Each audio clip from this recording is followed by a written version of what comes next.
This is the 4th African American Teen Summit. We held it at Chicago State, St. Louis University, Purdue University, and now we're at the University of Kansas City, Missouri. This year's summit is different from the previous years because we've learned from the past, and as we continue to move forward, we continue to polish off the finer points of the summit, and we just keep getting better and better. So this year is almost like a culmination of all of our learning over the last 3 years. I came back this year because I liked everything. I think everything was cool, and I wanted to learn more. I'm looking forward mostly to like the breakout sessions. Is that the kind of pack we need to be dealing with? Only one person will call me back about that. And the one that has many cables, put mutual fund. I'm looking forward to meeting the guest speakers and knowing what they overcame through their life. Bro, because I'm going to take it like this. Y'all understand that sometimes these situations that start off as a regular fist fight can sometimes turn into what? Gunplay. Somebody getting killed. There are people who would look at you this morning and say, well, 1 out of every 43 black males will be murdered, so they can start counting 43. I am absolutely convinced that there are young men who are here at this conference whose lives will change dramatically, who will not only eat what they have heard, they're going to digest it, and it becomes a part of who they are. Our young men are dropping like flies. They're not educating, they're not working, they're not being productive. So this is an opportunity for us to catch them at a young age and put them where they need to be. I like coming to the African American Male Teen Summits because they always have them in colleges. And we get to have on dorms and things like that, and I feel more free. It's just a number of different aspects of college life that they acquire, and then we're very, very optimistic that when they then go off to college, that they will be better prepared to be successful in college. As you know, college life is difficult to go through. So we make them get up early in the morning for exercise, and then we keep them late at night because in some settings you may be up to 2, 3 o'clock in the morning doing your homework just for those the courses that you have. Down into the push-up position, gentlemen. We have to wake up 5:30 in the morning so we can get our gym clothes on. Have to be downstairs by 6.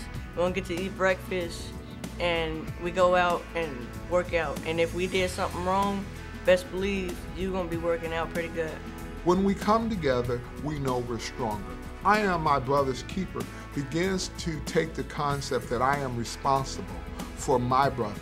He does not stand alone. Really, I am my brother's keeper. We gotta be responsible for each other. If one late, we all late, and we gotta keep each other on point. What I've experienced from coming to this event this year, I've realized that it's okay to be different. Out of this summit, I've learned how to transfer from a boy to a man, what I need to learn to become a man, and responsibilities I'm going to need to take to reach that level.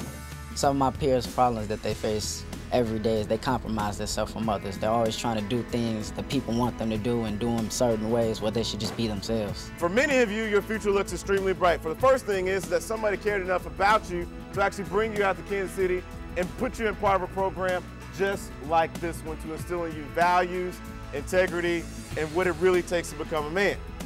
The second thing is that you probably have a mentor, especially being a part of this program, which is a huge advantage for you in life. The message that I really was trying to hammer home today is that just because you make it doesn't mean that you leave everybody else behind, but to come back and really for us to have strong communities, we have to have strong individuals, strong black male leadership within the household, but also building stronger communities by helping the rest of our community really make it and achieve their dreams as well. A lot of people say that when a lot of black males come together, it's nothing but trouble. But this summit right here is just proof by itself that black men and black young men can make a difference in their community.